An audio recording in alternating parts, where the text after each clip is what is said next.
श्लोक 21. पुरुषः प्रकृतिस्थो हि भुङ्क्ते प्रकृतिजान् गुणान् कारणं गुणसंगोऽस्य सदसद्यो निजन्मसु. अर्थ, प्रकृतीच्या ठिकाणी स्थित असलेला पुरुष प्रकृतीपासून उत्पन्न झालेल्या गुणांचा भोक्ता असतो. गुणांच्या ठिकाणची आसक्ती ही बऱ्या वाईट योनीत जन्म येण्यास कारणीभूत होते. अजून एक अर्थ असा आहे की प्रकृतीमध्ये असणारा पुरुष प्रकृतीतून निर्माण झालेले गुण आणि विकार भोगतो. विकारांच्या आसक्तीमुळे त्याला सत म्हणजे देव, मानव किंवा मानवातील श्रेष्ठ विभूती किंवा असत म्हणजे पशु पक्ष्यादी हीन योनीत जन्म प्राप्त होतात. म्हणजेच गुणविकारांची आसक्ती उच्च नीच जन्मांचे निमित्त आहे, असे इथे भगवान अर्जुनाला सांगत आहेत. विवरण: हा पुरुष प्रकृतीमध्ये स्थित असतो. हा पुरुष म्हणजेच सर्वत्र असलेले ब्रह्म. ते पंचमहाभूतांपासून सगळीकडे भरलेलेच असते. तेच ब्रह्म सर्व देहांमध्ये आणि वस्तूंमध्ये सुद्धा असते. असे हे ब्रह्म किंवा पुरुष ज्या देहामध्ये आहे किंवा वस्तूमध्ये आहे, त्याच देहातील प्रकृतीपासून उत्पन्न झालेल्या गुणांचा भोग त्याला घडतो आणि इतरत्र असलेल्या गुणांचा भोग त्याला घडत नाही. म्हणजे जिथे तो असेल तिथंच फक्त त्याला तेवढ्यापुरताच तो भोग घडतो, इतर ठिकाणचा घडत नाही. ज्याप्रमाणे वायू ही प्रकृती असून अस्थिरता किंवा वाहणे हा त्याचा गुण आहे, म्हणून वायूत स्थित असलेले ब्रह्म वाहण्याचा गुण भोगते. अशा प्रकारे गुणांशी झालेला संघ पुरुषाला चांगल्या किंवा वाईट योनीत जन्म घ्यायला लागतो. अंगी चांगले गुण असले तर चांगली कर्मे हातून घडत राहतात आणि मग चांगल्या योनीतच जन्म मिळतो. कोणतेही कर्म घडते ते प्रकृती आणि तिचे गुण यांच्यामुळेच. ते गुण म्हणजे त्रिगुणच, पण त्यांचे भोक्तृत्व निर्माण होते पुरुषामुळे, कारण तो त्या गुणांशी आपला संबंध मानतो. गुणाबद्दलची आसक्ती, ममता यामुळे तो तिथे अडकून सुद्धा पडतो आणि मग त्याला पुन्हा पुन्हा जन्मसुद्धा घ्यावे लागतात. खरे तर तो अलिप्त, अभोक्ता आणि असंग असा सुद्धा आहेच. त्याचे जवळ चांगले वाईट, सत असत असे काहीच नाही.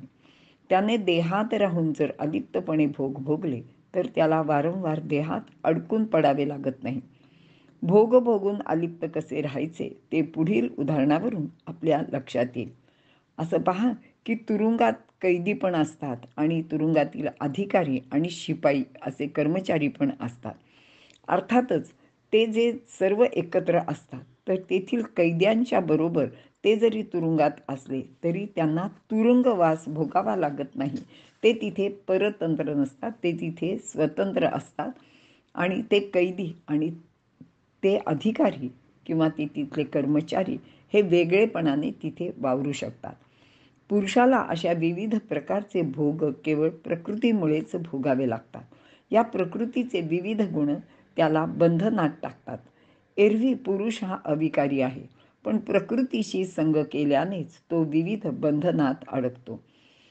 हिचे सामर्थ्य सुद्धा खूप मोठेच आहे, हिचे म्हणजे प्रकृतीचे. इतके की ज्ञानदेव वर्णन करतात की जडातेही माजवी इयेचा माजू. ही जड वस्तूकडून सुद्धा वेगवेगळ्या हालचाली करून घेते. अगदी मनाचे उदाहरण घेतले तरी आपल्याला असे लक्षात येते, कारण मन स्वतंत्ररित्या विचार केला असता ते अगदी सामर्थ्यहीन असेच आहे. पण ही प्रकृती त्याला तिन्ही लोकातील भोग घडवते. ही सर्व व्यापक व सर्व विकारांचे उगमस्थान आहे. म्हणूनच सर्व व्यापक अशा पुरुषाबरोबर हिचा संग होतो. हे दोघे स्वतंत्रपणे असू शकत नाहीत. ते दोघे सर्वच ठिकाणी अगदी बरोबरच असतात आणि त्याचमुळे ही पुरुषाला बंधनात अडकवू शकते. दुसरे असे आहे की पुरुष नसेल तर हिचे स्वतंत्र अस्तित्व असूच शकत नाही आणि पुरुषही एकटेपणाने असला तर त्याचे अस्तित्व कळतच नाही किंवा कुणाला जाणवतही नाही. असे असले तरी त्याचे अस्तित्व मात्र अबाधितच आहे. पुरुष नसला तर प्रकृती काहीच करू शकत नाही, कारण तो देहात नसेल तर तो देह जड म्हणजे तो निष्क्रिय किंवा निष्प्राण असा असतो. कोणत्याही योनीत कोणत्याही कर्मामुळे जन्म झाला तरी पुरुषाला मात्र तेथे राहावेच लागते. म्हणूनच गुणसंगामुळे या पुरुषाला योनीत जन्म घ्यायला लागतो असे म्हटले जाते. येथे चांगल्या वाईट योनी असे म्हटले आहे. पण जेव्हा प्रथम जीव उत्पन्न झाला म्हणजे अगदी सुरुवातीला, तेव्हा कोणतेच कर्म नव्हते. मग जीव का जन्माला आला? तर जीव जन्माला आला तो एकोहम बहुश्याम या ब्रह्माच्या सत्यसंकल्पामुळे. आणि मग चांगले वाईट कशावरून ठरायला लागले? तर हा भेद केवळ मानव निर्मित आहे.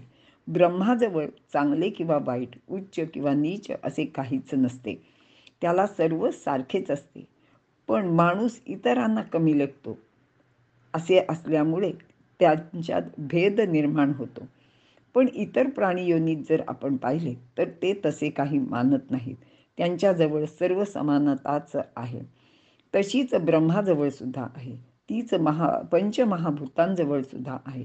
म्हणूनच ब्रह्म सर्वत्र वास करते किंवा जे काही आहे ते सर्व ब्रह्मच आहे असे म्हटले जाते, असे भगवंत अर्जुनाला सांगत आहेत. इथे आपण थांबूया.